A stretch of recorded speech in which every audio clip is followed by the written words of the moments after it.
Aristotle's Poetics. Who's read some Aristotle Poetics? Anyone? Anyone? Yeah, sort of. Okay. So we started talking a little bit about what the, core Cochin's ideas of poetics is. And what's interesting about Aristotle lived between 384 and 322 BCE. So he lived pretty much 100 years after Aeschylus was writing, and pretty much, more than 50 years after Sophocles and Euripides passed away. So he's writing after the era of these great tragic writers. Oh my God, you look so much like my friend Rael. Every time I look at you, I go, Rael, how you doing? How's things in New Orleans? Yeah. So he wrote after this, and so they're kind of like class notes in a way. When he's teaching class and looking at the theater around him, going, wow, the theater around in Greece right now is really crap. And why was it so great? Why was it so great in the golden age of Greece before the fall of Athens and the Peloponnesian War and all that stuff? And so he sort of analyzed these plays, especially Sophocles. And Sophocles he thought was the most artful, classical writer. So he analyzed and he looked at the structure of the plays. We talked about some of this last week, how the structure of the plays goes with the prologue. With the parodos, with the entry of the chorus and that, and the first choral ode. Then how it hands off from the episodes or the scenes to the choral odes. And the choral odes have various functions. They do exposition, they talk about themes, they sort of, give the viewpoint of the populace on the situation, or the viewpoint of the audience, perhaps voice the audience. So he looked at that, and so he writes about that. He writes about that the difference between the theater and poetry. And he talks about the difference of that. I sent the kind of little sort of chapter breakdowns of the poetics, if you have that, where it sort of gives you the kind of little seeds to what he's talking about. And he talks about in chapter 1 imitation, or mimesis.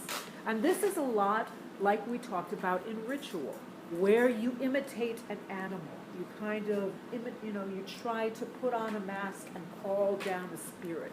You're imitating heroes. The whole thing about acting is an imitation. You're imitating something else. So theater is a mimetic art. You are imitating situations, people, all that kind of things. You are pretending to be something other than yourself, and sometimes something greater than yourself. So he talks about how it imitates human life, and how it imitates human life in order to kind of give a sort of ethically qualified action. So you're imitating actions and events in order to sort of teach something to the audience. And then he starts about the objects of imitation, the difference between tragedy and comedy, he talks about in chapter 2. Basically, tragedy, he says, in tragedy, we're looking at people that we think are kind of better than we are, that are higher up. This is why a lot of times tragedy is going to be the aristocracy. For a long time, it's like, can you have a tragedy of a shoemaker, the common man? When Arthur Miller writes Death of a Salesman, he's going to open up a whole thing about that. It was the tragedy of the common man. That the fall, because in tragedy you're watching someone fall from a great height, basically. Oedipus, he's the king and whatever, and we watch him fall from this great height. We watch Agamemnon fall, Clytemnestra.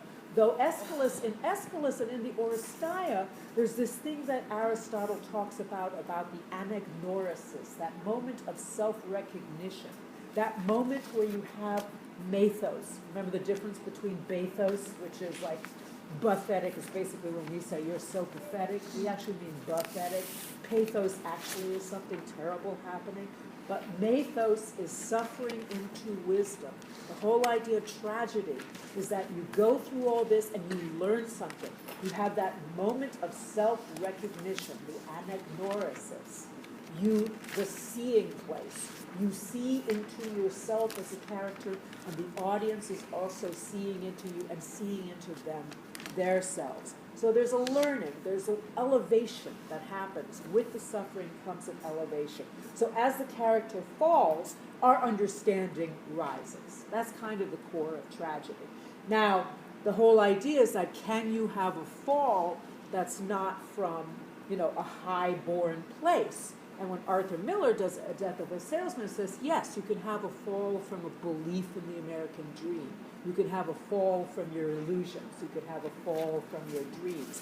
You can have a psychological fall that is tragic. You might not be born into nobility, but your ideas and your dreams and your expectations set up a kind of height, and you fall from that. So that is sort of the tragedy of shattered expectations or desires or dreams as we go into modern theater starts to happen. But the classical definition of tragedy is someone from a high place who falls, someone who's better than us, someone we admire. Oedipus is set up immediately like this caring king, right? There's a plague. There's a lot of times, just like in the Iliad. There's a plague at the beginning of Oedipus Rex, right?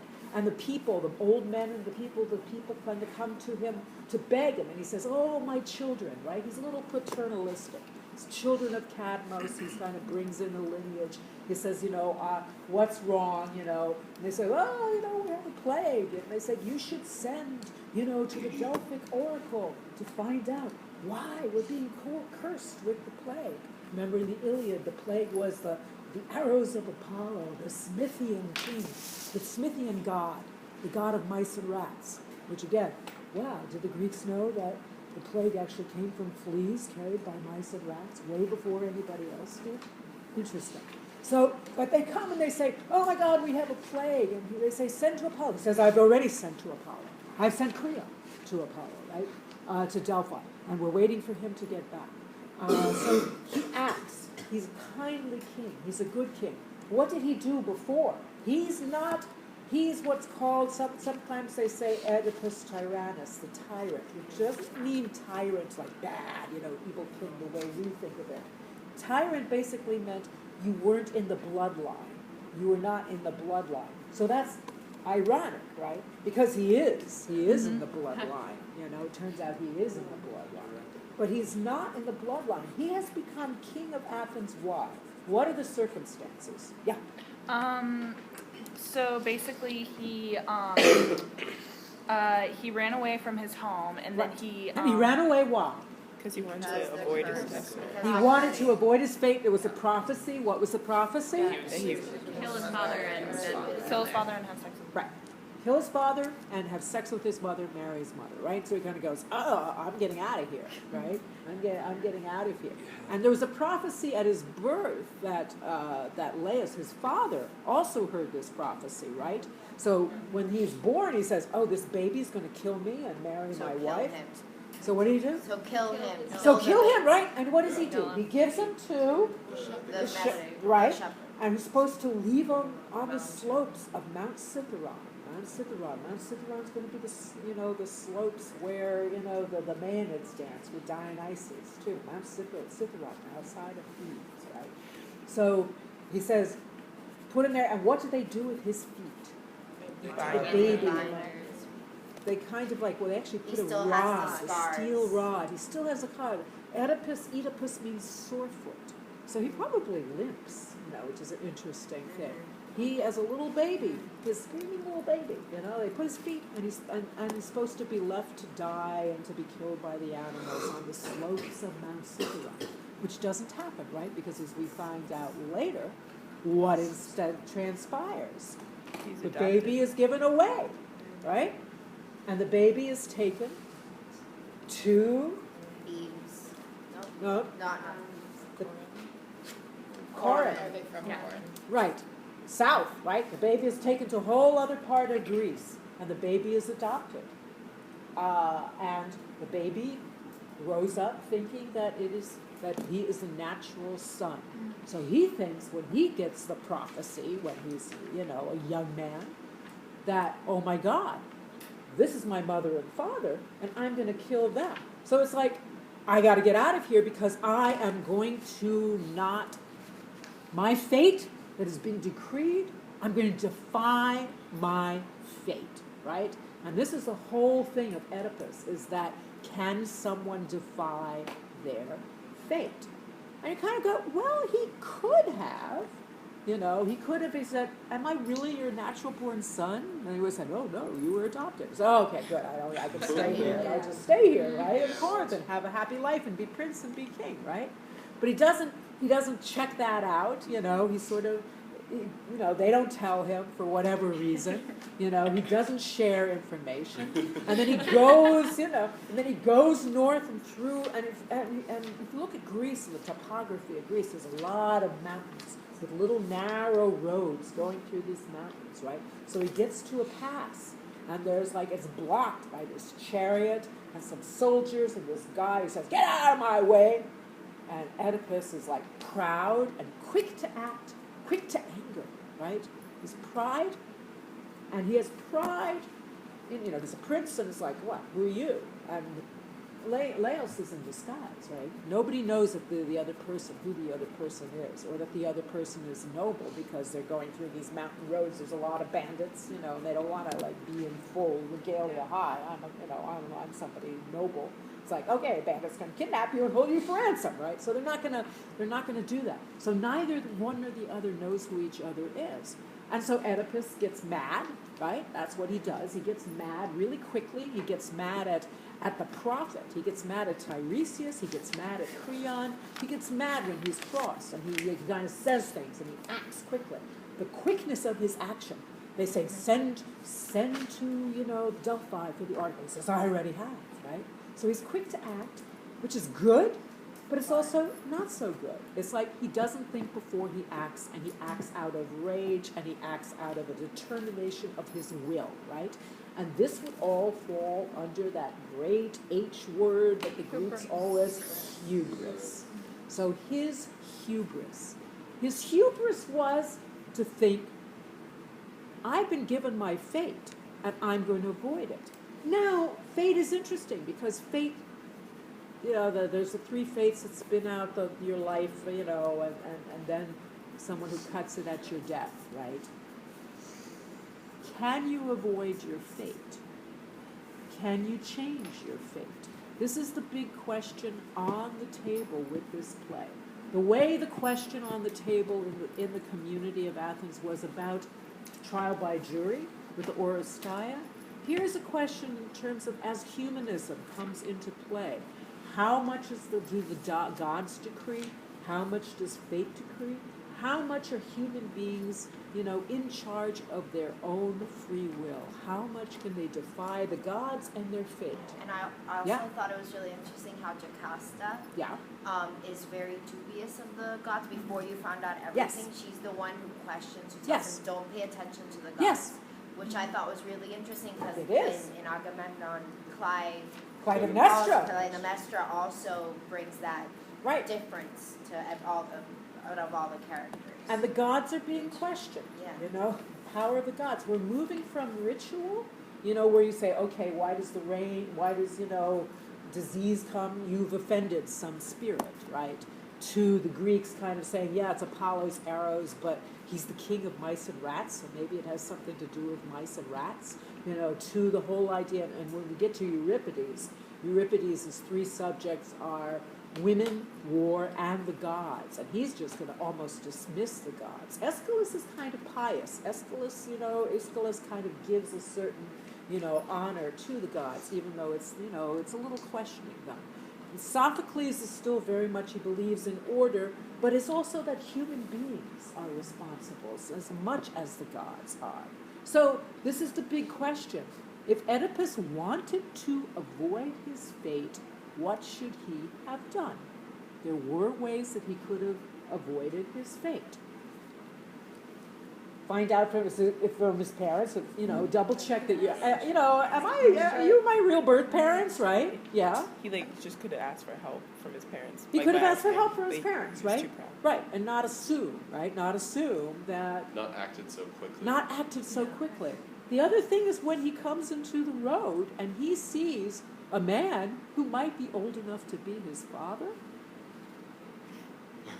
You should just avoid Maybe young you shouldn't people. kill anyone who is your father's age. Maybe you Like shouldn't in general, sleep. maybe you should not kill anyone. Well, in general, you should not kill Like- anyone out of Yeah. rage, but certainly not someone who's old enough to be your father and who could be your father, right?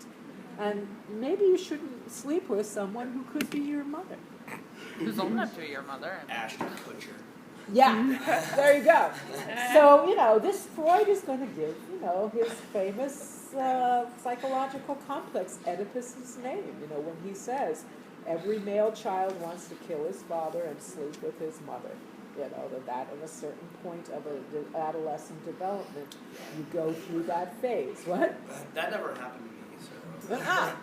But Freud's a little, Freud, First love. huh? Like he says that your first love is always your dad or like your Or your father mother, right. figure. The father's called the Electra complex. Again, Electra, who mourns for her father, Agamemnon, and hates her mother, right? So Freud's going to use these Greek sort of characters as the basis of his psychological I have one question, theories. Yeah. because it's a little fuzzy to me. Yeah. The prophecy said that Oedipus was going to die himself in the end, right? Or did it say that? And it says that Oedipus was going to kill his father, and Was going to kill his father, but it didn't say anything about him killing himself in the end? Okay. no. That was he a little decided weird. to exile himself. No, he exiles okay. himself. Yeah. So in that way, he did kind of. He does kind of try to take care, yes, in terms of and it kind of goes back and forth, because at the end of, of Oedipus Rex, it seems that Creon is sort of saying, no, we can work this out. But at a certain point, they decide, no, that actually his presence within the city walls is a curse on the city. But then what happens in Oedipus at Colonus is that they're in the battle between the two brothers. They're about to go into the battle that's going to be the basis of Antigone, which is the third play. Polynices and Eteocles are fighting for control of Thebes because Oedipus is gone. Creon, is the brother, but he's trying to abdicate. And Creon is an interesting character in terms of how he functions. When we get to Antigone, he's going to be a really interesting character. And then what's interesting is that Antigone was written first, and then Oedipus Rex, and then Oedipus at Colonus. They're not a trilogy. They're the Theban cycle, but they're written at very, very different times. So the whole thing is with Oedipus is, why did when here he was, walking up, showing up at Thebes, and how does he get to be king? How does he even get to be in the place to marry Jocasta? He's just some traveler. He defeated the Sphinx. He solves the riddle of the Sphinx, which is Who walks? who crawls in the morning, right? Walks on 2 feet and then in walks the on day, 3 feet. and then 3 At night. in the evening. So it's man, human beings, right? They crawl as a baby, walk as an adult, and then as an old person, they have the king. So he solves the riddle of the Sphinx, the creature, the winged, half lion chimera, that's threatening, that's been just a curse in Thebes. So he solves the riddle and takes the curse off of Thebes. So he's already been the hero, and now he's going to be the hero again in terms of he's a good king. He's a good king. He's a good husband. He's a good father. All the indications are that he's a good king. He's compassionate. He's dedicated. He's responsible. It's really interesting because at a certain point, Jocasta realizes where this is going, right? She realizes what the truth is, and she says, "Don't go any further." Well, I find it kind of funny that he couldn't just figure it out. He figured out the Sphinx's riddle, but he couldn't just figure it out. At that point, that it was his mom and stuff. It was just kind of well, duh. Well, it's really interesting because we wrote lines into this piece I'm working on, which may stay or may not know. It's about climate change. It's Josh Fox's. Oh, actually, I'm seeing that on the 25th. Oh, you are? You're going to see it? Awesome. I'm going to send this around because while I'm thinking of it, it's this piece on climate change that Josh Fox, who's the director I've worked with for a while, who did the Gasland films on fracking, has been very, very key in the fracking movement, is doing during Climate Week next week. So the hosts have changed a little bit. Mark Ruffalo is now hosting on Tuesday, and Felicia Rashad is also going to be a host on Sunday. And Zephyr Teachout, who ran for governor, is going to be a host on Thursday. Interesting. Peter Yarrow, Nako Bear are on Tuesday. Yeah. Jade said that Mark Ruffalo was on Sunday. No, he's 25th. now Monday. Oh. He keeps changing. He's changed like 3 times already. He was going to be on Thursday, then he was going to come. Busy. Yeah. So did everyone get a card? Anyway, there's a line that we wrote when we're talking about big climate change speech, which now has been cut, and I don't know if the line is going to go somewhere else. But there was a monologue on climate change where it's like, you know this. You pretend you don't know this. You don't want to know this, but you know this. And that's kind of what it is. Oedipus actually, as well as a kind of pun in the name, as well as meaning sorefoot, it also comes from the Greek word, especially if you pronounce it Oedipus, which the British do, oida, which means to know. So it's the whole thing of like what he does know and what he doesn't know. What he's not looking at inside himself, what he's not recognizing, and is the reason he's so angry is that he is in denial. And does he know? You know, he knows, he pretends not to know, he doesn't want to know, but deep down he knows. So it's like, yes. And also, I feel like it's very significant that he gouges out his eyes. Yes, because he refuses to see. Yeah. To see, exactly right. The whole thing about blindness is the blindness that you have inside yourself, but the blindness that you want to have inside yourself. So he doesn't want, at some point, Yocasta is saying, don't go any further, right? Because she knows. And she said, if we don't know the truth, we'll just continue, right? We'll just continue, Why does he have to find out the truth? Why can't he just stop and say, never mind, I'm not going to call for this, the messenger, I'm not going to call for this shepherd, I'm not going to go the next step to find out the truth. Tiresias has said, it is you. And he says, Tiresias, he gets mad, right? He says, you're lying, somebody's paid you, you're in, cahoots with Creon, you're trying to, all this motivations of like your motivation to make me look bad, to like take my power away. It's like money, or you want power. And Creon's going, honey, I don't want to rule this city. I don't have any desires to do that. And Creon's a really interesting character in the way he shows up also in Antigone. It's like, really, I got to run this city? He's really reluctant in some ways to run it. He has ambition, but he's also kind of reluctant. He says that. He says, I don't have that kind of ambition. And also, I found it really interesting in the end how he almost, I feel like he was sympathetic to Oedipus. Yes, he was. But then yes. again, by the end, he condemns him. Yes. So he's very, I don't want to use this word, but bipolar in that sense. He does, but he's a politician. Yeah. Creon is a politician. Creon. You say crayon, I say Creon. Let's call the whole thing off. Do you know that joke? Yeah. You say tomato, I say. say This tomato. girl that kind of comes to an audition goes, you say tomato, I say tomato. You say potato, I say potato. Tomato, tomato, potato, potato. Let's call the whole thing off. And of course, everyone knows is dying hysterical because it's supposed to be tomato, tomato, potato, potato, right? And they're laughing their asses off. And she looks and says, I don't know. She says, I've never understood this song. It's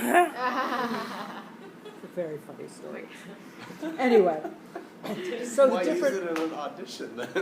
Huh? You don't understand the song. I'm going to use Is that that for my real? audition. It's supposedly a real story. I mean, it's been told so many times. That's kind of apocryphal now. But, Oedipus, Aeschylus, Aeschylus, Clytemnestra, Clytemnestra. What? I don't get the whole like potato things. I've never in my life heard someone call it potato. The British say potato, just as the British say Aeschylus and Oedipus. If you look at British production, they'll say Oedipus, which is actually closer to the Greek, and we say Oedipus. Yeah, it's British. It's a British-American joke. Gotcha. Potato, tomato, potato. Yeah, it's a yeah. Okay. Yeah. It's Cole Porter's. Yeah. In terms of lineage, does he have his 2 daughters and his 2 sons before, like, with his mother? Yep. Okay. That's why they're cursed too. And it's like, it's again that family curse, like the house of, of Atreus. There's a family curse here. And in the end, it's like a start to Antigone, which is funny that it's written before this. Because in the end, he's like, you will be doomed. So you're like, I want to see what happens to Antigone now. And So they're just toddlers when he's gouging his eyes out. Okay. Yeah, probably toddlers. Now, Ismene, they both, the sons, they are exiled. There's different stories. The sons are exiled, then they come back, and then they fight each other for control of the city because the older one's supposed to get it, then the younger is supposed to get it, then give it up. They're supposed to switch off, right. And Eteocles doesn't do that. He holds on to the crown. And Polynices, is the one saying, and he's getting he gets a 7 against Thebes. He gets people who are angry at Thebes for other reasons. He joins forces with the enemy of the city to attack the city. And that's one reason he's not buried. That's why Crayon says he isn't buried. In Henri's gorgeous adaptation of Antigone, has anyone read the French adaptation? It's fabulous scenes for Crayon. Maybe we'll hear, if we have time, we'll hear some. Great scenes for Ismene and Antigone. Great characterization for Crayon. And he talks about both bodies were so mangled, that I didn't know which one was which. And I just sort of, buried the prettier one. I think I might have seen that. Yeah.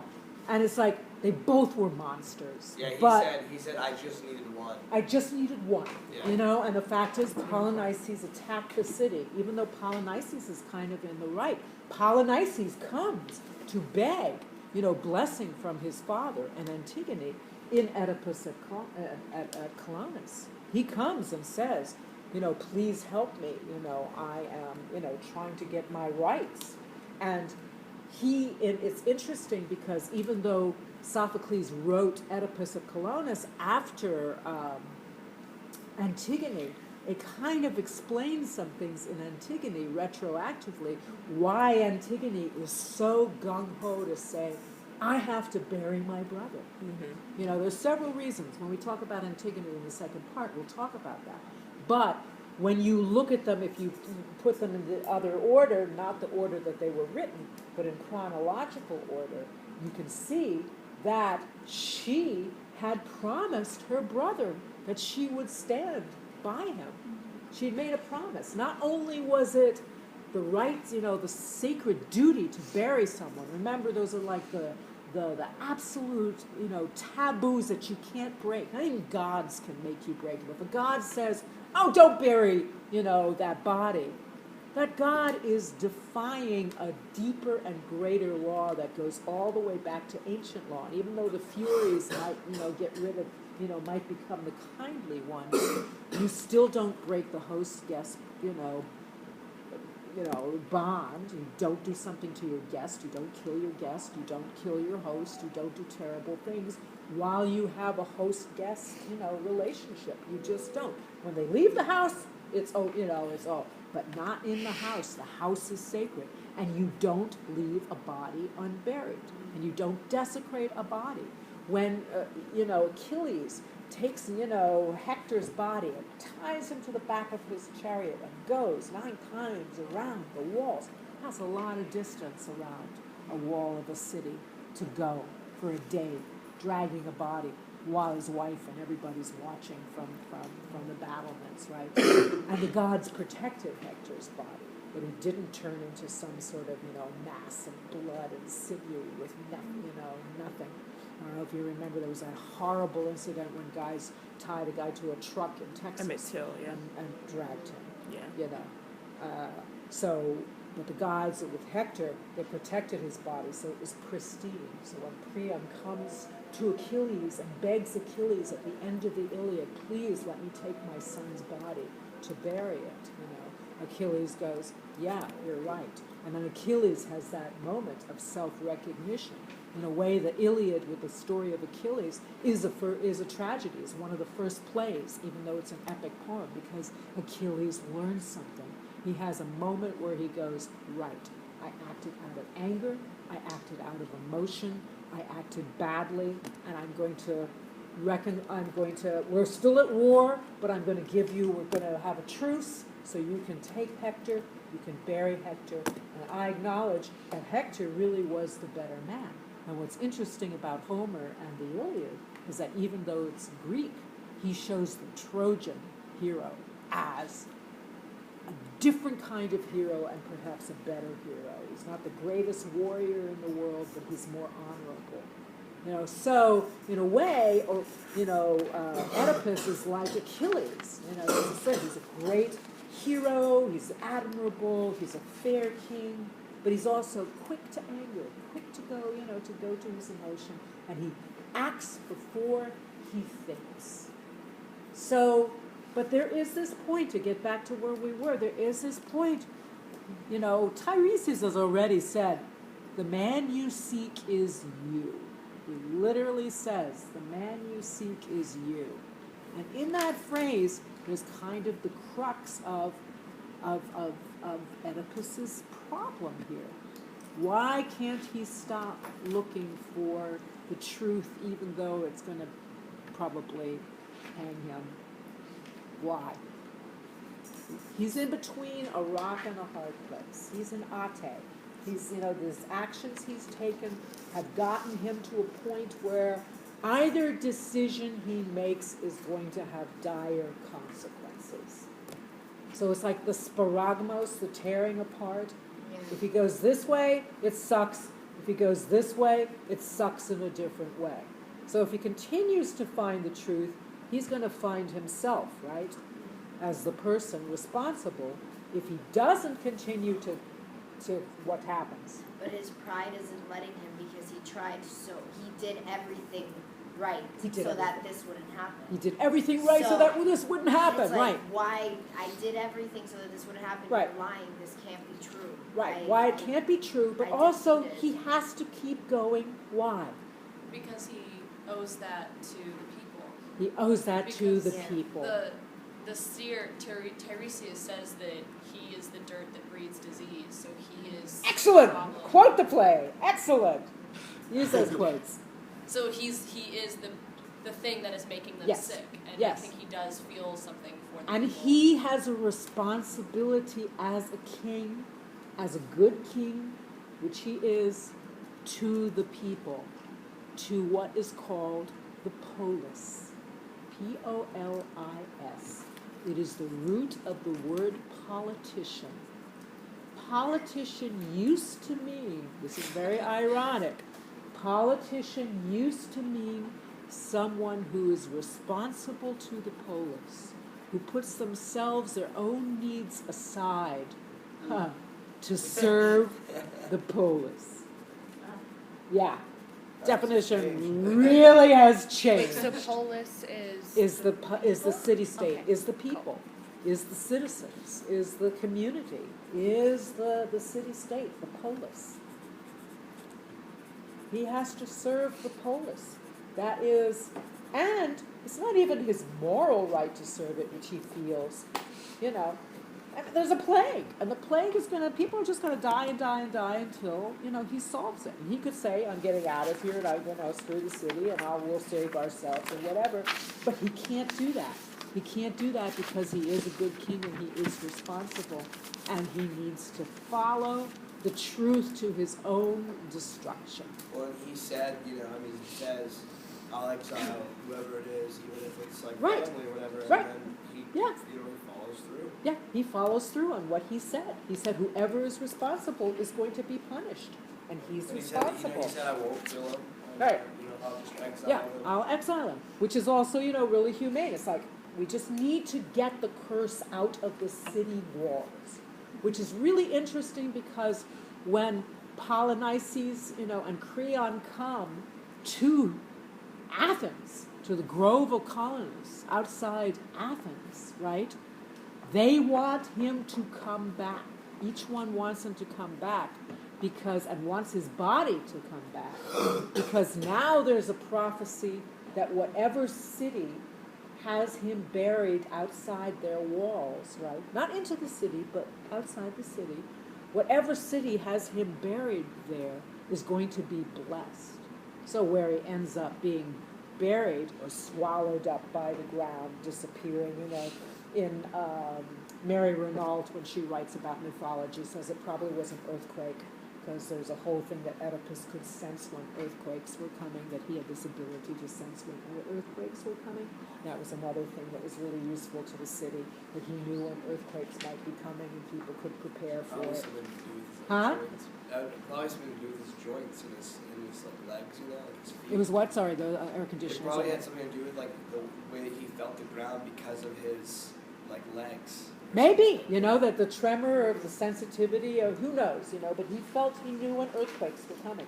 And so there's something that when he gets swallowed up at the end of, Oedipus at Colonus, you say Colonus, I say Colonus, that when he gets swallowed up, it might have been literally an earthquake that swallows him up. So he is buried outside the walls of Athens. Yeah. So you had asked us, how does this character affect what happens to him? And I'm guessing that you were wanting us to use how Aristotle defines character. Yes. Let's talk about character. Yes. So let's talk about those things, because we talked about the elements, right, that Aristotle talks about. Plot, character, diction, music, spectacle, and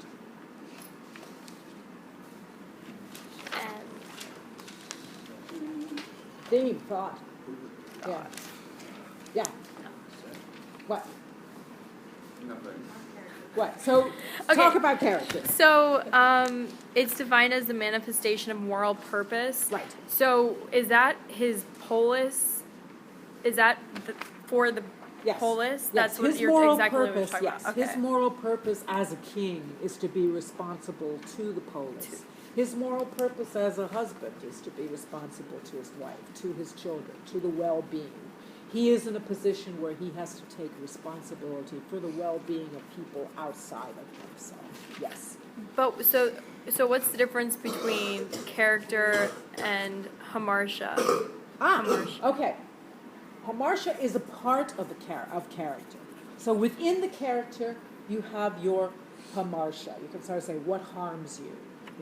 Hamartia, that mars you. What's interesting, it's sometimes translated as fatal flaw. You'll hear it generally talked about as fatal flaw, right? You're really great, but he's a great king, but he acts too quickly without thinking or finding out the facts, and he gets angry quickly, and he accuses other people really quickly, and he says, it's your fault, he doesn't look at himself, right? That's kind of, a lot of other things, he's great. So that's what brings him down. But also, acting quickly, is part of good. He thinks quickly, whatever. He responded to the Sphinx. His quick action is also a good thing. And his sort of taking control and doing those things is also a good thing. So the hamartia is like what brings you down. It is like a fatal flaw. But sometimes and often that flaw is also part of what makes you who you are and what makes you great. It's really ingrained in you, It's part, your ambition can do great things, but your ambition can bring you down. Think about what you're telling the truth in all situations can be a great thing, but you're telling the truth in some situations can lead to your demise. Is that a flaw? It's not necessarily a flaw, but it can be in a situation where it can lead to your downfall, so it's a hamartia, yeah. Yeah, definitely, that's definitely, present at the end when he, kills himself. It's also, kind of brings him up. Because when he blinds himself, you mean, at the end of the play, or when he goes and gets swallowed by the earth? Yeah, when he, goes and gets swallowed, when okay. because, he's, he's kind of like releasing himself from Yeah. like as the chorus was saying at the Absolutely. end, he was like releasing himself Yeah. from all of the Yeah. from the truth he Yeah. knew and like Yeah. And if we'll talk about more when we get into Oedipus Economist, but he's still, angry. It's like he doesn't learn really until the end. He's been roaming the world, first with Ismene and Antigone, then Ismene goes back to Thebes, and Antigone stays with him for, the implication for like 10 years she's been traveling with him, right? Through, and he's a little bit got like a Mark of Cain on it. It's like, Oedipus. It's like, he's cursed, he's cursed. So they've had a really, really rough life. And it's an interesting thing when we look at the character of Antigone and what she decided to stay with her father and what her character is like and the difference between her and Ismene, which Henri's version also has a really gorgeous kind of difference between them. So so in the Poetics, Aristotle talks about these basics of what makes really good drama. And some of this is still, things that we look at today when they say Aristotelian dramatic structure. Look at the reversals. He talks about that there needs to be reversals, which is it's actually peripetia, which is peripety, is actually a word that's used, which is a reversal, a reversal of expectation. The messenger comes with this great news, right? That a parent is dead, right? And it's like, oh, that's great news because it means that you can't, if your mother's dead, you can't sleep with her. Or your father, who is it? It's his, who's dead? Do you remember who's dead? The messenger comes and says, huh? Polybus is dead. Right. His father's dead, which means you can't kill him, right? Which is supposed to be good news, but it's like, and then he says, it's like, and then he says, well, it actually wasn't even your father. And I was like, oh, that's not so good news, right? I'm finding this out now, right? So that's a reversal. And it's like you have an expectation. It's also a reversal of fortune. It's like when you think something good's going to happen, then something bad happens, or you're on the way up and something reverses your fortune.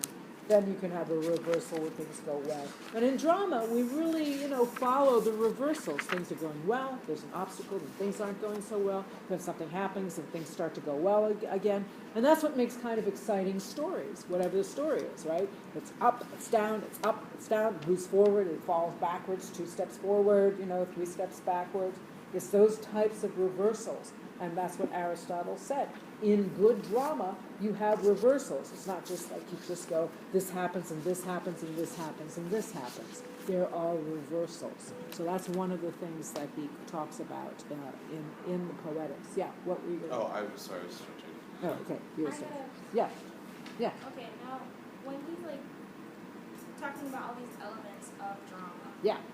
does it all have to happen to, the leading character? Does it all have to... That's a really, really good question. I have a question about the emotions of pity and fear. Does just Oedipus have to be emotional and fearful or something? It's not him feeling it, it's us as the audience feeling pity and fear and being purged from this. The audience feels the pity and fear. This is the catharsis. Catharsis, the medical term of being purged, literally means being purged. And again, if you think of the Greeks as this warrior society, if you think of the fact that they actually were at war when a lot of these plays were written, certainly when, with the Peloponnesian War, went on for 30 years. They're at war. The young men in the chorus are probably going to go to war.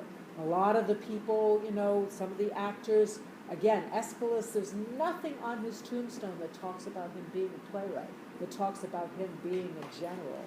People there either were in the Persian War. Sophocles was 16 years old when the Greeks won at Salamis over the Persians.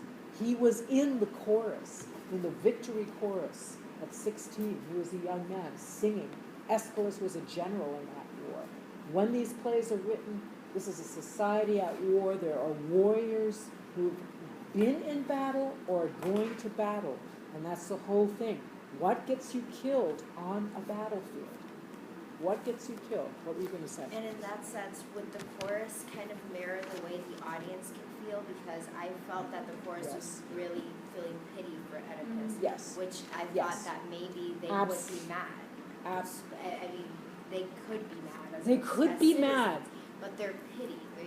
Yes. They're pitiful. So Yes. in that sense, the audience can take Yes. that from the chorus and be like, Yes. oh, okay. Yes. The I'm chorus supposed to be kind of okay. tells you this is Affirmation. kind of the Yeah. excellent. Yeah. Affirms the feeling Yeah. like I'm not angry. I'm feeling Yeah, a I'm little not pity. crazy. I'm not The crazy chorus for says, feeling yes, sad." yes, we're feeling sorry for him. So yes, the feeling that you exactly. It affirms the emotions of the audience. So the chorus has these various functions through a play. They tell you the backstory. Sometimes they just sing, to the God. They sing a prayer.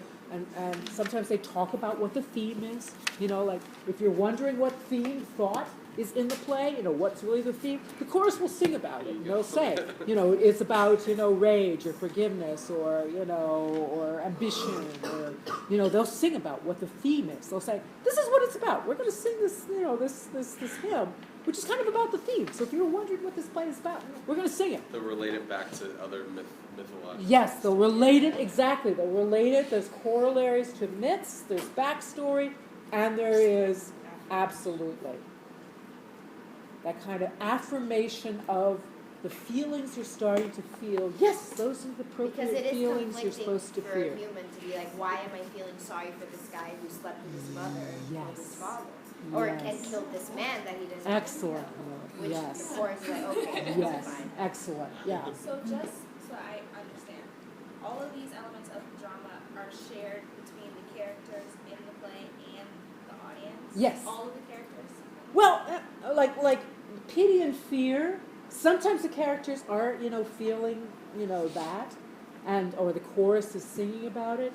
But the catharsis, pity and fear, the catharsis, the purging of pity and fear is in the audience. And again, if you're talking about an audience, there were women and slaves up in the back. My friend Judith Sloan, who teaches in Queens, has a great program called Earsay. She works with children, teenagers, high school kids who are, a lot of them are refugees and immigrants that come from horrible, horrible situations. So she does theater in a type of healing thing.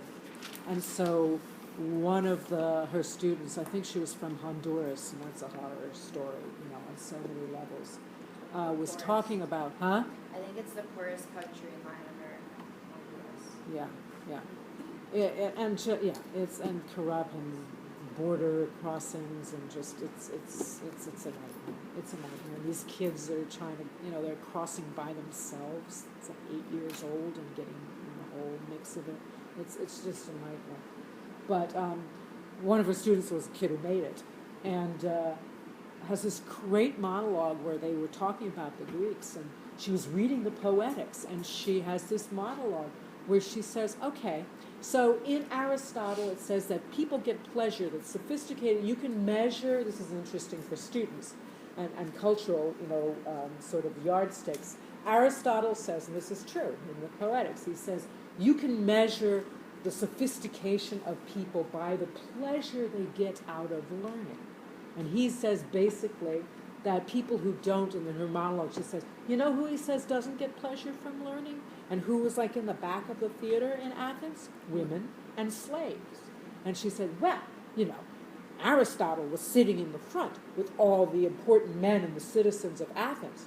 And he didn't look back to see that the women and the slaves were getting pleasures from learning. So Aristotle should have turned around.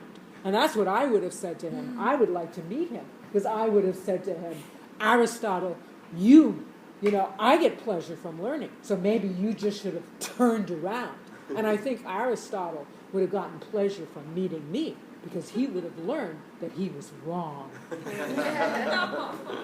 17-year-old, 16-year-old girl from Honduras wrote that. It was like, what? I love it so much. She just says, you should have turned around, which is such a great metaphor. As he says, oh, women and slaves don't get pleasure from learning. And she said, you should have turned around, Mr. Aristotle. This is such a you would have been found pleasure in learning that you were wrong. So, so the whole idea, but there were, these men in the audience that it was a warrior society. So the two things that get you killed on a battlefield are pity, guilt, guilt after pit tied into pity, and fear, right?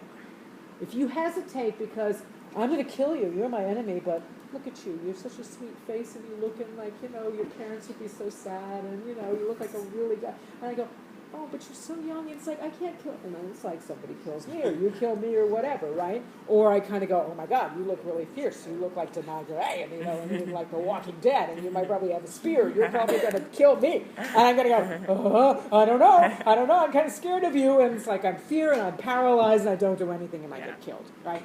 So it's like pity and fear will get you killed on a battlefield. So you kind of have to know what that feels like, right? So you don't feel it for the first time on a battlefield. And the other thing, which ties into Brian Dories, this Greek translator-director, whose company has been funded by the Department of Defense for 3 years, so I tell about this, to go to all these hospitals and things, is that it's PTSD, it's war trauma, right? So you come back and you have all these feelings about having, been on the battlefield. These unresolved fears. You felt fear, and you never were able to talk about it. You felt pity, and you're not supposed to feel it, right? But it's in you. So what do you do with it?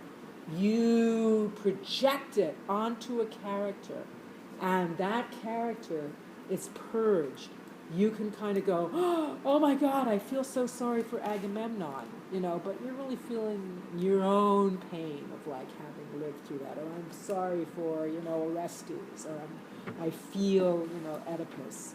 I feel that, but you're purging your own pain too, and you're healing, and it's a catharsis. That's kind of what that was. So it's for the audience. The characters are maybe feeling pity. The chorus is singing about pity. The chorus is singing about fear.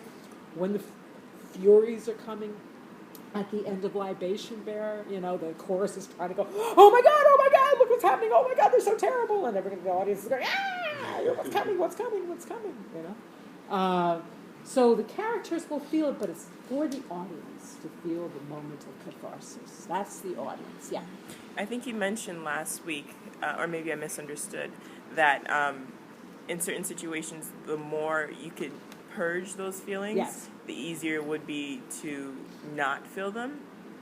Well, not feel them on the battlefield. Not feel so them that on the you're battlefield. paralyzed on the battlefield. That's Yeah. what Brian Dories talks about a lot, is that you do feel them again. It's not like you never feel them again. Yeah. But there's a recognition, again, an anagnorisis. There's a recognition.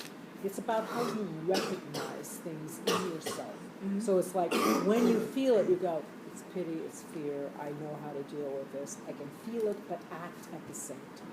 So it doesn't paralyze you. Yeah. Not that you don't feel it, but that those feelings don't derail you. You act in the face of pity. Okay. You act in the face of fear. You recognize it. It doesn't make you hard, like I'm never going to be afraid, I'm never going to feel pity. Yeah, because I was asking, because at least here they tell us the more you exercise that emotional muscle, the easier it is to access. To access it, yeah. Yeah, to access it, but you could still put it aside. Okay. Yeah, it's not like you banish it, And that's that's a great point, because we're going to talk about that in terms of how, especially in our society, where we kind of say, oh, you're not supposed to feel, fear, hatred, or pride, because it's all it kind of ties into when we get into medieval, into Christianity and whatever, the 7 deadly sins, like wrath, or lust, or, and those are like sins, right? Pride. And that's not necessarily true in the Sanskrit system, in Sanskrit theater, and in kind of Hindu thinking and Indian philosophy that informs the Sanskrit theater. Pride is one of the stable emotions that you're supposed to have. but it's supposed to be, envy is not. Envy is an unstable emotion. You're envious because your pride is not stable. Cruelty, sarcasm, any kind of thing, those are unstable emotions because your sense of pride. Anger is a stable emotion because sometimes you're supposed to have righteous anger, right? But anger and wrath would be described as different emotions. Sanskrit will say wrath, uncontrollable. Oedipus it's not like he has a righteous anger. He's got an ego anger, right? It's a vanity anger. His pride is not stable. If you looked at the Greeks through a Sanskrit lens, his pride is actually not stable because he's feeling like you're defying me, you're implying something. If he really was stable, and this is really, if you think of people who really are secure, they don't need to do a lot of things. Generally, my theory is if you see people behaving badly, it's probably because they're insecure about something. Yeah. Going back to what you're saying about wrath, I feel like wrath is more of an act of anger, like an act of aggression. It's uncontrollable anger. Yeah. It's not anger that you've harnessed, that that's a horse that carries you. It's a horse that runs away with your carriage and being, which is the way it's kind of described. I feel like Oedipus's anger is righteous to an extent. I mean, he's been lied to his entire life, and so it's all. Yeah, but is he? But is Tiresias the appropriate? No. Or I mean, I'm not saying that his actions are necessarily righteous. I'm just saying that his anger, in a way, is still righteous. It is borderline to wrath, I think, and that's why he lashes out. But I think when you really think about it, his anger is very righteous. But it's anger against his fate and the gods? That's a really interesting point. Let's unpack this, because this is, you put your finger right on the core of the play in terms of what's being explored on the path. Does he have a right to be angry, and what action does he take out of that anger? Or is there a kind of wisdom in terms of I'm going to be angry about this, well, what are you going to do about it?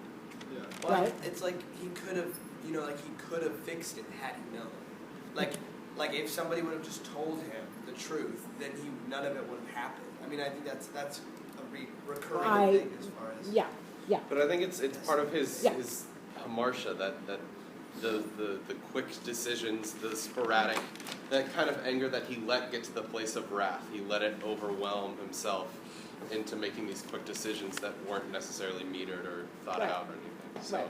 Why didn't his adopted parents just tell him, you're adopted, we got you from a shepherd, Why didn't they say, oh, I'd like to meet that shepherd? Why did the shepherd say, I got you? The very scene, right, when the truth comes out, why didn't that happen when he was, a kid, right? And again, we're going back to the humanistic point of view that Oedipus is trying to bring, Oedipus brings, which is humans are mad at the gods. Like, Oedipus is more than anything is mad at the gods, and he can't do anything about it because how is he going to fight Apollo on this? And the fates, the way he puts out his anger is on people, which is how humans. Right. Well, I think, how do you say the prophet's name? How do you say it again? Tiresias.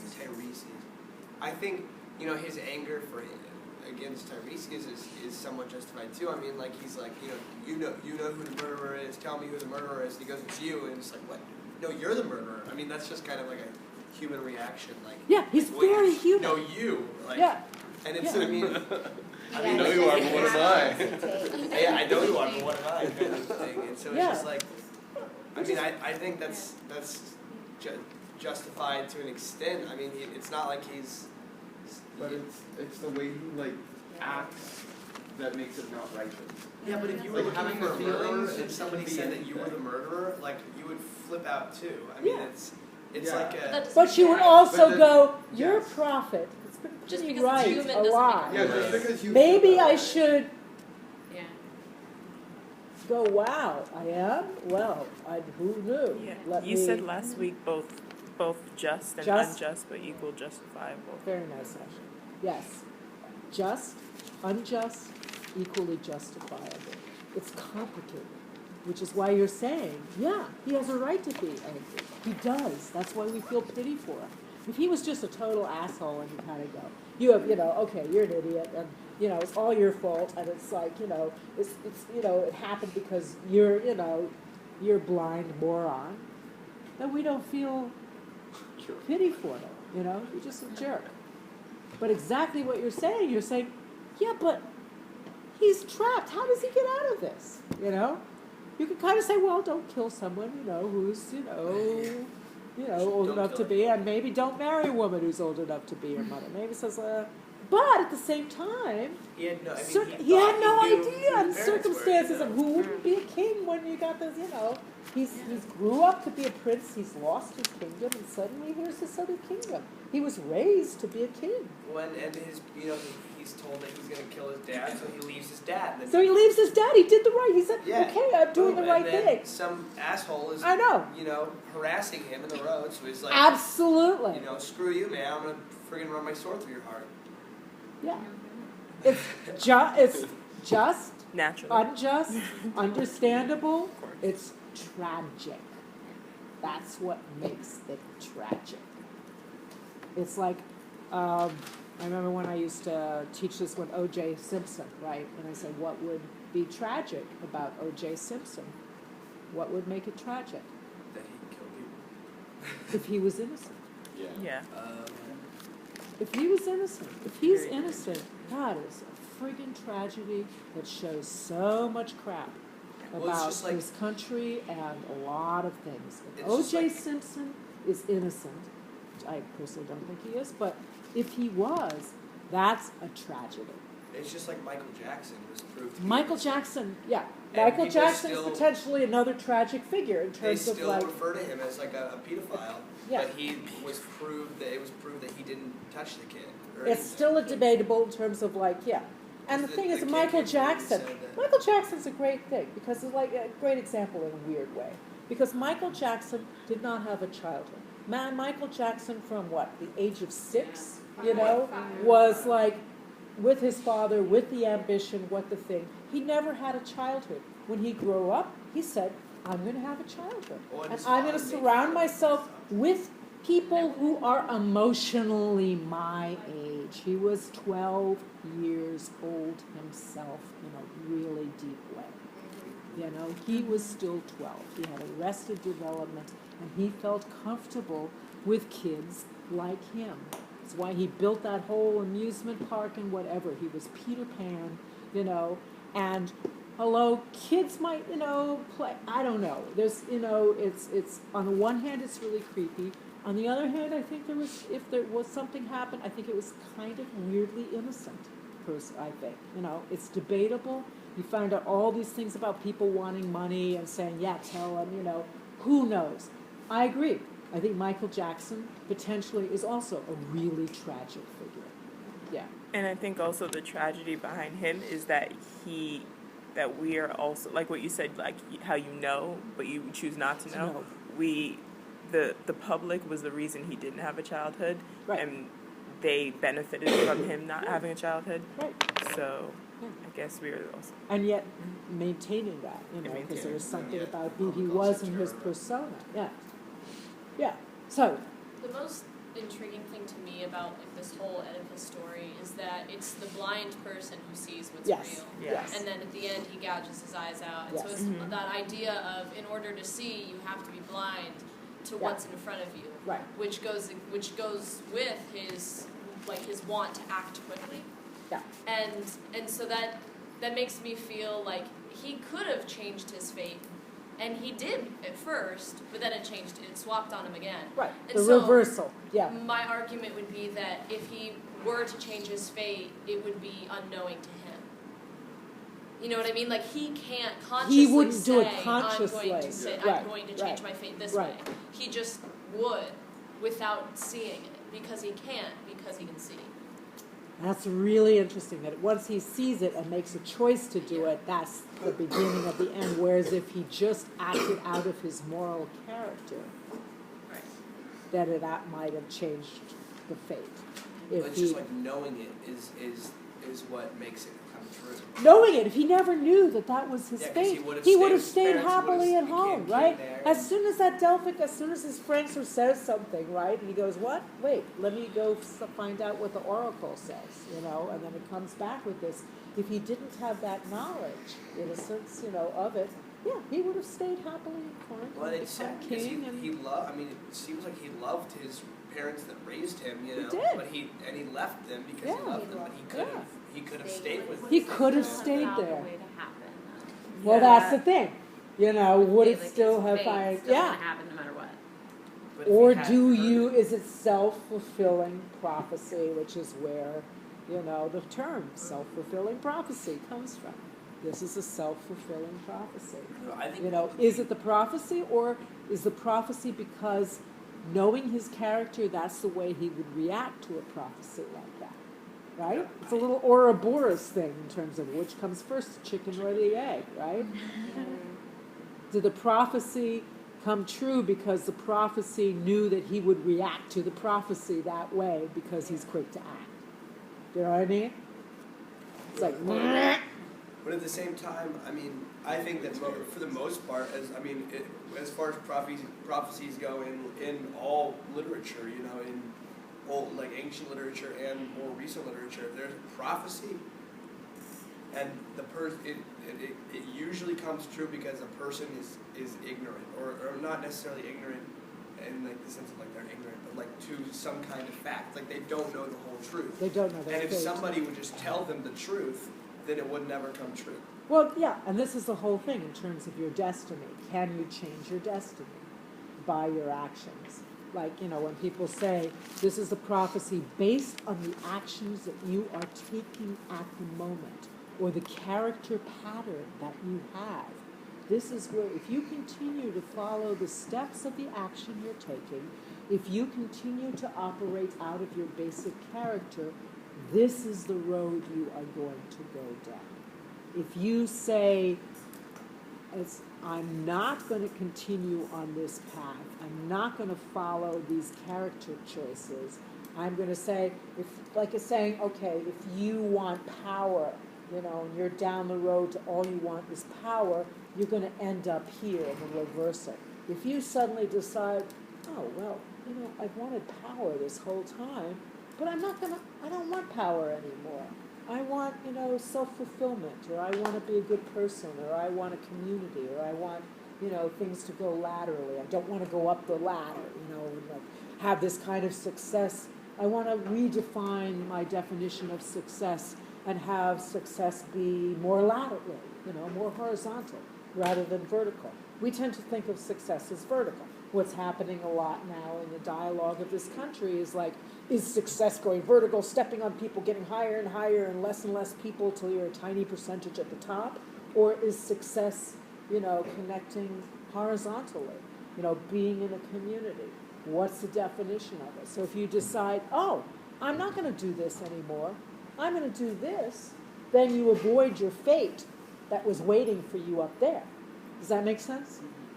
But that's not just necessarily changing the circumstance that's on a path that you've already chosen, out of who you are. What? It's changing like the way you think. It's changing the way you think.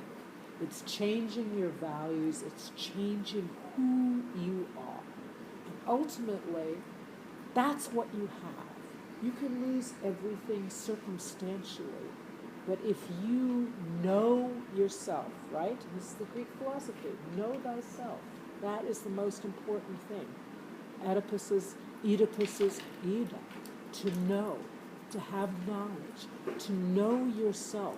Who are you in any circumstance, good or bad, that exists? If you are who you are completely, that's a center of gravity that can order your universe around you. I mean, it's a profound, it comes up in a lot of disciplines and spiritual disciplines and whatever. It's like, my translation of it is, I remember once when we were at the Public with George Wolfe, wonderful, my colleague in the play department was a woman named Shelby Jiggets, who's now the head of like Disney theme parks. She's really like awesome, fabulous person.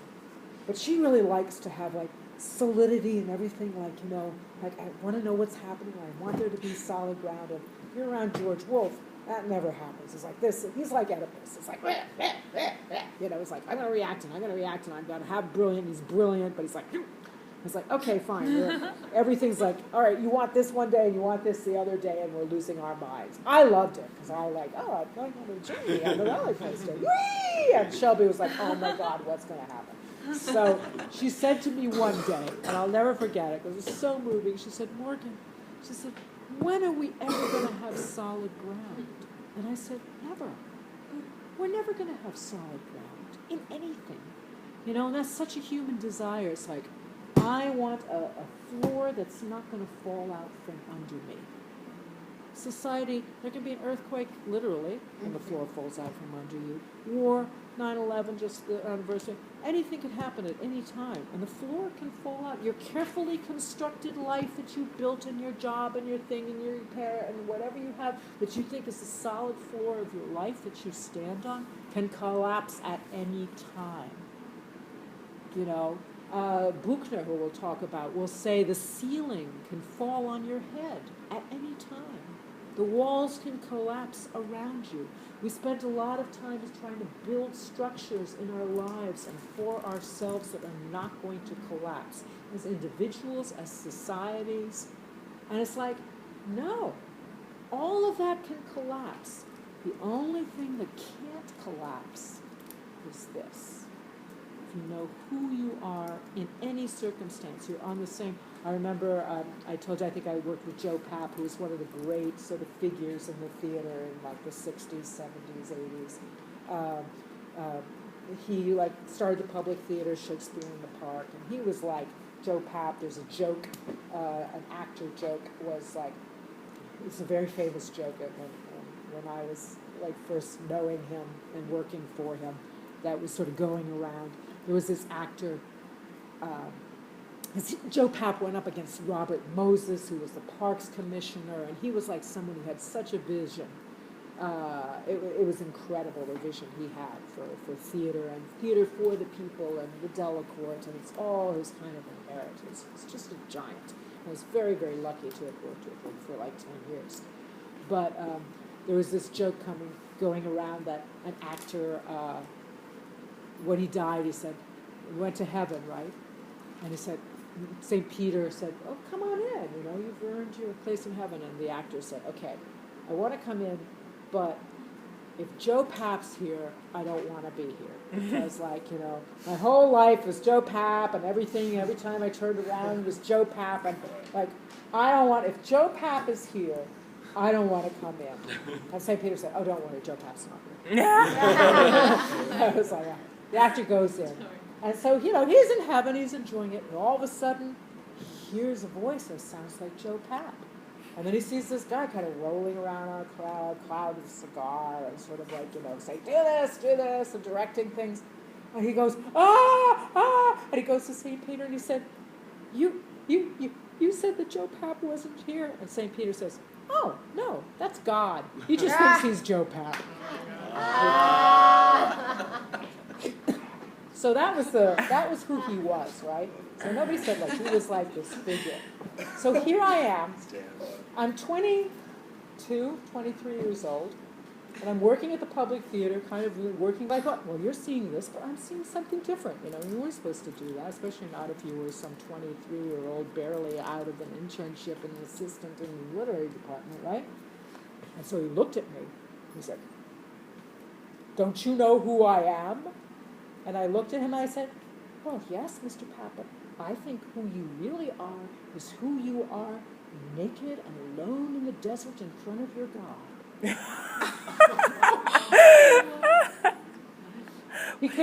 Which is about Shakespeare writing a play about the gunpowder plot, which was kind of the Iraq, you know, the weapons of mass destruction at that time, because it was like, there's a lot of historical evidence to say Guy Fawkes and whatever. All that never happened. It was just something that was like a PR event so they could go after the Jesuits, basically.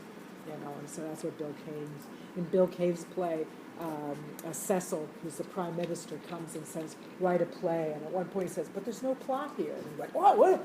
So no, I mean, there's no plot in the play. And they think he's saying there's no gunpowder plot, which he actually then discovers. And he writes a play about Cecil, which is really true. The Scottish play, Macbeth, is based on the kind of, political, machinations of that time, King James. It's called Equivocation. It's a wonderful play. It's Shakespeare's, if you like Shakespeare, things with Shakespeare companies, it's a wonderful play, Equivocation. And it's like when what is it, the doorman in Macbeth, what's the character name? The He door. comes to answer the door. Knocking. It's the, what's his name? I don't think he has a name. He doesn't have a name, but his function he's is like the fool, or the comedic. Yeah, I forget, what's he called? I forget what he's called. It's his function. Doorman. Yeah, or he's like the servant. He says knocking, and he talks about equivocation, and that's where the line comes from. But see, exactly what you put your finger on, that's the philosophy. That's thought. That's what Aristotle talks about when he says thought. And if you think about someone like Shakespeare or the Greeks, there's poetry, there's plots and characters, but at the core of it, is this philosophy, is this core philosophy about humans and the world and art and fate and things that go beyond just the circumstances, the external construct of the play, to these truths. It's like that. That quote that Juliet, that he puts in the mouth of a 14-year-old girl about love. And love is a verb. Love is an action, not as a transaction, which I talk about a lot. What's the transaction of things and what are actions of things? Transaction, you do something because somewhere along the line you want something back. You want to make a mark. Like I'm involved in this whole climate change and activism and whatever, and people say to me, I say, well, you work so hard at it, do you think it's going to make a difference? And I say, no, absolutely not. I have absolutely no optimism that or faith that anything I do is going to make the slightest bit of difference or is going to mean anything, and it doesn't change a single thing in any action I take, because I'm not in a transaction. If you love someone, you love them. Like Juliet says, my bounty is as boundless as the sea. My love is deep. The more I give, the more I have, for both are infinite. That's an action. That is it is a verb. She's not saying, I'm only going to love you if you do this and you treat me this way. And then if you don't do that, well, then I'm not going to love you anymore, right? That's a transaction, right? When you listen to a really, really, one of those songs that you just really feel, Yeah. And it's that's an action, because they're not wanting you to feel, they're just pouring out their emotion, And it triggers something in you. If it helps you or changes that you, joins, more of the, That's a really good, that's a really good corollary, And that's what we feel, we feel that something's going that's not necessarily, I'm only going to do this if I get this, It's like your decisions, what does it mean to do the things that you're thinking of that you want to do in your life? Do you have a phrase that says, I'm going to do this, and I need to be a star by the time I'm 30, or otherwise I'm not going to do it, or my parents have to think it's worthy, or, what are the transactions of what you're doing and what you want to do? And we all do them. Like I go, I do. I have transactions all the time. And I have to catch myself and say, I have a transaction in teaching, it's like, I want everybody to get on fire and find themselves and go, because my verb is fanning the embers. That's what I like, whether it's finding as a dramaturg something in a play that's alive, or in a person or a talent, or everyone has a spark. It's Joseph Beuys, the German philosopher who was co-founder of the Green Party, who said social sculptures, culture should be at the center of societies, of healthy societies. And when culture and creativity is replaced by economics or power or whatever, that's when the societies, fall apart, which I kind of believe. He says everyone is an artist, no matter what they do. I saw these kids, that dance on the trains that they're trying to ban now. And this one kid last night, oh my God, he was walking on the ceiling of the train. Like, he managed to, like, walk on the ceiling of the train. It was awesome. And I thought, that's his spark, right? That's his ember. That's his artistry. That's how he has his art. Some people cook. Some people do all kinds of things, you know. But that everyone, Boyce says, everyone is an artist. And even if you don't create something, if you appreciate music, a painting, you know, anything beautiful, anything you think is true, anything where the angel wants to be human in the Inventors film, because the angel wants to be able to go, ooh, and ah, and oh, you know. You are appreciating that with your artist self. When you kind of go, oh, this concept, I understand that, you are appreciating that with your scholar self, with the person that Aristotle needed to turn around to see, right, in the Greek theater. You are appreciating it. So that's part of yourself, and that's the ember that you fan. And that itself is an action that you can say, I just want to make my fire as big as my fire is, and when it does, and where it goes, who knows where it's going to go, right? So it's an interesting thing when you think of action and transaction. And what is the action of a character? What is the character trying to do? And when do they get into transactions? You know, if Oedipus, what's his action to find out the truth? And when does that become, you know, as a transaction is interesting too. If his word means to know as well as Swordfoot, you know, what is his quest for knowledge? And where does that quest for knowledge lead? And that quest for knowledge can lead to his tragedy. But it's a, you know, you admire it and you feel for it at the same time. You can go, why'd you do that? But that was kind of amazing. Can you give an example of like when his action becomes transaction? I'm not sure I still understand the concept of that. I know what the action of a character is, but then when it becomes he sends, so when he sends for Tiresias, right? Yeah. He's trying to find a truth, but then the truth that Tiresias gives him is not the truth he wanted. So his sending, asking Tiresias, you know, what do you see? What do you know? And who's the man? Tell me. Do you see it? You're a prophet. Do you see who it is? And Tiresias says, it's you. If he was following his action to know, he would have gone, wow, it's me. How can it be me? Okay, well, my action is to know, so maybe you're wrong, maybe you're right, but I'm not going to judge it. Maybe, you know, you could be wrong, maybe, but I'm going to follow the action to know, rather than, I sent for you because you were supposed to give me a different answer. Yeah. So now he has a transactionary relationship with Tiresias. Yeah. So would you say his decision to leave in the beginning was a transactional action?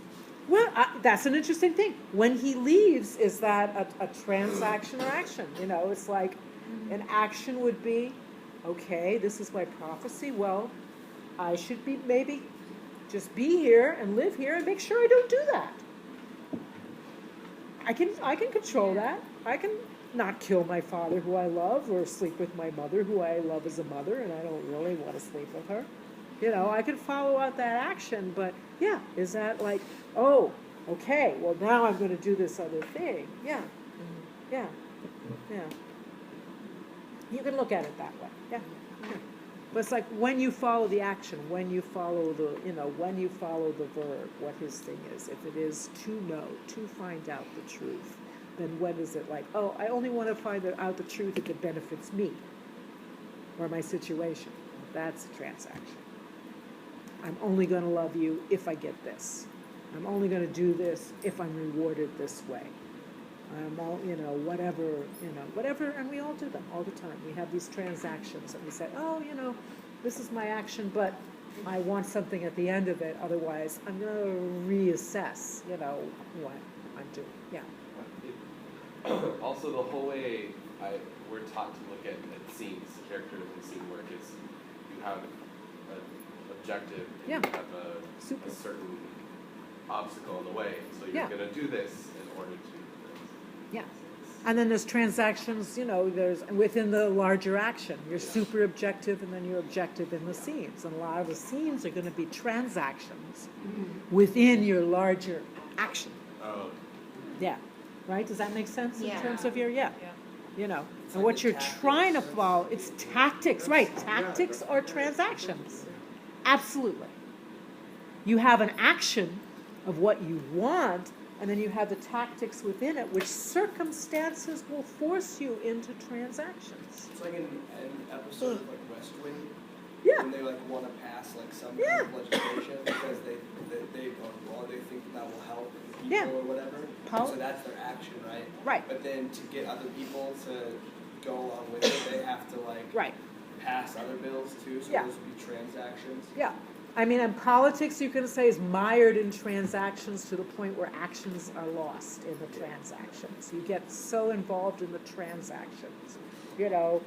Economics, making money, what is that for? You can get lost in the transactions of things. I mean, it's hard to avoid transactions because circumstances will put you into a transactional state all the time. But how can you move through them? Would be the question. Yeah. So, Oedipus, if he's really following his action to know, and his wisdom, to know himself in the midst of the prophecy of your fate is like, what happens if I stay inside that prophecy, accept the prophecy, live inside that prophecy, and just not fulfill it because of my own knowledge of, my continuing action. Huh? Yeah. All right. Is it break time? What time is it? It's like 1:50. 151. 1:50, like before 2? Yeah. Oh, well, let's take a break.